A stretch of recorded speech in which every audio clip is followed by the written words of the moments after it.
नमस्कार दोस्तों, मैं हूं केबी। तो आज के इस वीडियो में हम 3 दिसंबर 2022 को एसएससी सीजीएल के तीसरे शिफ्ट का जो एग्ज़ाम हो चुका है, इसमें पूछे गए जीके, जीएस और करंट अफेयर्स के प्रश्नों को डिस्कस करेंगे।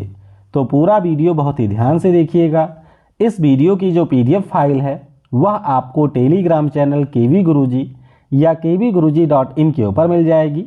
तो वहाँ से आप इसके पीडीएफ को डाउनलोड कर सकते हैं। तो चलिए अब इस वीडियो की हम शुरुआत करते हैं। पहला प्रश्न पूछा गया था कि poverty and un British rule in India, इस पुस्तक के लेखक कौन हैं। तो सिंपल सा प्रश्न है, आप सभी को पता होना चाहिए कि दादा भाई नौरोजी के द्वारा वर्ष 1901 में लिखी गई यह पुस्तक है, जिसमें भारत की गरीबी के बारे में बताया गया था। अगला प्रश्न पूछा गया कि मुगल साम्राज्य का अंतिम शक्तिशाली और वास्तविक राजा कौन था। अब यहाँ पर गलती मत करिएगा। देखिए, अगर हम लोग अंतिम मुगल शासक की बात करते हैं तो वो आपके बहादुर शाह सेकंड या फिर बहादुर शाह द्वितीय थे। लेकिन अगर हम लोग अंतिम शक्तिशाली और वास्तविक राजा की बात करते हैं तो वो थे औरंगजेब। औरंगजेब के बारे में आज पहली या दूसरी शिफ्ट में भी पूछा गया था कि इनका निधन कब हुआ था। तो 1707 में इनका निधन हुआ था, ये भी आपको ध्यान रखना है। वहीं पर अगर हम लोग अंतिम मुगल बादशाह की बात करते हैं तो इनका नाम बहादुर शाह जफर है। 1857 की क्रांति को इन्होंने लीड भी किया था और इनका निधन हुआ था रंगून में। अगला प्रश्न पूछा गया कि मरकरी बैरोमीटर का आविष्कार किसने किया था। तो अगर हम लोग मरकरी बैरोमीटर की बात करते हैं तो इवेंजेलिस्ता टोरी केली के द्वारा आपके मरकरी बैरोमीटर का आविष्कार किया गया था। तो आपको ध्यान रखना है कि ये जो हमारे बैरोमीटर होते हैं, मुख्य रूप से इनका उपयोग जो हमारा एटमॉस्फेरिक प्रेशर है, यानी कि जो वायुमंडलीय दबाव है, इसको मेजर करने के लिए किया जाता है और 1643 में इसका आविष्कार किया गया था। अगला प्रश्न पूछा गया कि जून 2022 तक बीसीसीआई के अध्यक्ष कौन थे। तो पिछले माह यानी कि अक्टूबर में बीसीसीआई के 40वें अध्यक्ष अपॉइंट किए गए हैं। आपको ध्यान रखना है कि अगर हम लोग जून 2022 की बात करते हैं तो उस समय हमारे दादा यानी कि सौरभ गांगुली बीसीसीआई के अध्यक्ष थे। और वर्तमान में कौन है तो 1983 विश्व कप के हीरो रोजर बिन्नी साहब अभी हाल ही में बीसीसीआई के नए अध्यक्ष के पद पर चुने गए हैं। अगला प्रश्न पूछा गया कि जून 2022 में आंचल योजना किस राज्य की सरकार ने लॉन्च किया है। तो अगर हम लोग आंचल स्कीम की बात करते हैं तो ये राजस्थान की सरकार ने लॉन्च किया है। आपको ध्यान रखना है कि इस योजना के अंतर्गत मुख्य रूप से राज्य में जो गर्भवती महिलाएं हैं उनके ऊपर फोकस किया जाएगा और सरकार का लक्ष्य ये है कि जो आपके राजस्थान में मातृ और शिशु मृत्यु दर है, इसको यहाँ पर कम किया जाए। अगला प्रश्न पूछा गया कि सितंबर 2022 में किस राज्य की सरकार ने छाता योजना लॉन्च किया। तो ये जो छाता योजना है इसको हमारे उड़ीसा की सरकार ने लॉन्च किया है। किसने? उड़ीसा की सरकार ने इसे लॉन्च किया है। इसका पूरा नाम भी थोड़ा सा ध्यान रखिएगा। तो इसका पूरा नाम है community harnessing and harvesting rain water artificially from terrace to aquifer. तो जो आपके छतों पर वर्षा के जल को स्टोर किया जाता है, उसी से जुड़ी हुई यह एक योजना है और इसको उड़ीसा की सरकार ने यहाँ पर लॉन्च किया है। अगला प्रश्न पूछा गया कि वर्ष 2022 में फीफा अंडर 17 फुटबॉल विश्व कप का आयोजन कहाँ किया गया। तो ये आपके अक्टूबर का ही प्रश्न है। आप सभी को पता होना चाहिए कि इसका आयोजन हमारे देश भारत में हुआ था। लेकिन अगर आपसे राज्य पूछ लिया जाए तो 3 राज्यों में इसका आयोजन किया गया। एक हमारा महाराष्ट्र है, एक आपका गोवा है और एक है यहाँ पर उड़ीसा। तो उड़ीसा की राजधानी भुवनेश्वर, गोवा के मार्मुगांव और महाराष्ट्र के नवी मुंबई में इसका आयोजन किया गया।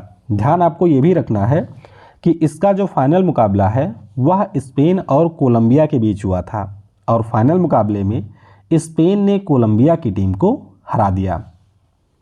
अगला प्रश्न पूछा गया आपके केमिस्ट्री से कि जिप्सम का फार्मूला क्या होता है।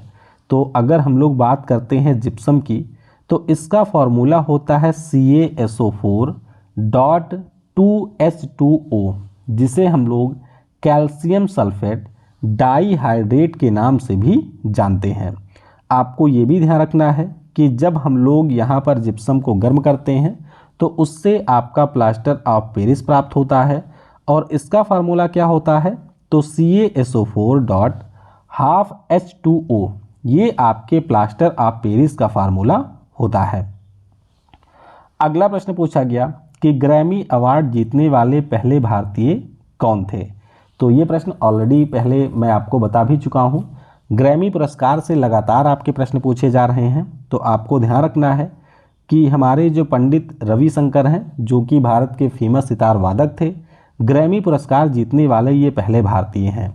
आपको ये भी ध्यान रखना है कि इन्होंने अपने जीवन में टोटल 5 बार ग्रैमी पुरस्कार जीता था। 2013 में मरणोपरांत इनको लाइफ टाइम अचीवमेंट पुरस्कार से भी सम्मानित किया गया था। वहीं पर अगर हम लोग ग्रैमी अवार्ड के संबंध में पहली महिला भारतीय विजेता की बात करें तो वो हमारी तन्वी शाह हैं, तो इनका नाम भी आप लोग ध्यान रखेंगे। अगला प्रश्न पूछा गया कि जो हमारे वॉलीबॉल का कोर्ट होता है इसकी लंबाई कितनी होती है। अब कुछ लोगों ने यहाँ पर बेसबॉल बताया था, हालांकि ज़्यादातर लोगों के द्वारा वॉलीबॉल ही बताया गया था। तो अगर हम लोग इसकी लेंथ की बात करते हैं तो ये आपका होता है 18 मीटर। यहाँ पर आप लोग देख सकते हैं कि वॉलीबॉल का जो कोर्ट है ये 18 मीटर लंबा होता है, 9 मीटर इसकी होती है चौड़ाई। वहीं पर अगर हम लोग बात करते हैं इसके नेट की, तो नेट आपके बिल्कुल बीचों बीच में लगाया जाता है, यानी कि 9 मीटर की दूरी पर लगाया जाता है। अगर हम लोग नेट के ऊपरी हिस्से की बात करते हैं, यानी कि ऊंचाई की बात करते हैं, तो ये आपके पुरुषों के लिए 2.43 मीटर होता है। वहीं पर महिलाओं के लिए इसकी जो ऊंचाई है वो आपकी 2.24 मीटर होती है।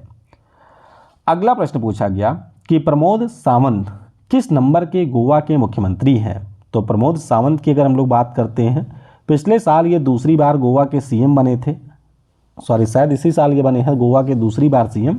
हाँ, चुनाव इसी साल था तो दूसरी बार बने हैं। वैसे अगर हम लोग ओवरऑल बात करते हैं तो ये गोवा के 13वें नंबर के मुख्यमंत्री हैं और गोवा में इस समय भाजपा की सरकार है। अगला प्रश्न पूछा गया कि वांगलू नाम का जो त्यौहार है ये किस जनजाति के द्वारा मनाया जाता है। तो वांगलू नाम के अगर हम लोग त्यौहार की बात करते हैं तो ये आपके गारो जनजाति के द्वारा मनाया जाता है। गारो जनजाति कहाँ पर है, तो अगर आप लोग मेघालय राज्य में जाएंगे तो वहाँ पर आपको गारो, खासी, जैंतिया इस नाम से पर्वत श्रृंखलाएँ भी मिलेंगी और इसी नाम से आपको यहाँ पर जनजातियाँ भी देखने को मिलेंगी।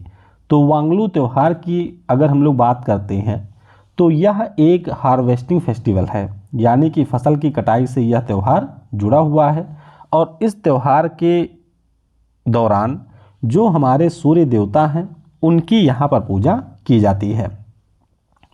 अगला प्रश्न पूछा गया कि निम्नलिखित में से कौन सा बिहार राज्य का लोक नृत्य है। ऑप्शन में आपका विदेशिया दिया गया था, तो विदेशिया बिहार का फोक डांस है और ये भी आपके एक्स्ट्रा फैक्ट से पूछा गया प्रश्न है। बिहार की अगर हम लोग बात करते हैं तो जतिन हो गया, जो कि सुबह ही पूछा गया था। विदेशिया है, सामा चकवा है, पनवरिया है, डोमकच है, ये सारे हमारे बिहार के फोक डांस हैं। अगला प्रश्न पूछा गया कि पद्म पुरस्कार जीतने वाले पहले ओडिसी डांसर कौन है। तो ओडिसी डांस की अगर हम लोग बात करते हैं तो ये हमारे उड़ीसा का शास्त्रीय नृत्य है और अगर हम लोग पहले ओडिसी डांसर की बात करते हैं तो नाम इनका है केलू चरण महापात्रा। तो इनका नाम आपको ज़रूर ध्यान रखना है। केलू चरण महापात्रा की बात करते हैं तो इनको 1974 में पद्मश्री, 1988 में पद्म भूषण और वर्ष 2000 में पद्म विभूषण पुरस्कार से सम्मानित किया गया था। अगला प्रश्न पूछा गया कि भारतीय संविधान का कौन सा अनुच्छेद संविधान में संशोधन से संबंधित है, या फिर प्रश्न आपसे इस प्रकार से पूछा गया था कि आर्टिकल 368 का संबंध किससे है। तो ध्यान रखिएगा, हमारे संविधान में संशोधन का जो अधिकार है वो भारत की संसद के पास में है और इसका जिक्र आपको अनुच्छेद 368 यानी कि 368 में देखने को मिलेगा। एक पॉइंट ये भी ध्यान रखिएगा कि वर्ष 2022 तक हमारे संविधान में टोटल 105 संशोधन हो चुके हैं। अगला प्रश्न पूछा गया कि कामरान मिर्ज़ा किसका भाई था। तो कामरान मिर्ज़ा की अगर हम लोग बात करते हैं तो बाबर का जो बेटा था हुमायूं, उसका ये सौतेला भाई था। तो इनके बारे में ध्यान रखिएगा कि कामरान मिर्ज़ा हुमायूं का सौतेला भाई था और जो आपके काबुल और लाहौर का शासन था उसको लीड किया था इसी कामरान मिर्ज़ा ने। अगला प्रश्न पूछा गया कि आवर्त सारणी में 58 से 71 तक के जो एलिमेंट हैं ये आपको किस श्रेणी में देखने को मिलेंगे। तो ध्यान रखिएगा 58 से 71 तक के जो एलिमेंट हैं ये आपको लैंथेनाइड श्रेणी में देखने को मिलेंगे। आवर्त सारणी में आपने नीचे ऐसे देखा होगा, दो ग्रुप आपको मिलेंगे, एक हमारा लैंथेनाइड है, एक आपका एक्टिनाइड है और ये सारे एलिमेंट आपके एफ ब्लॉक के एलिमेंट कहलाते हैं।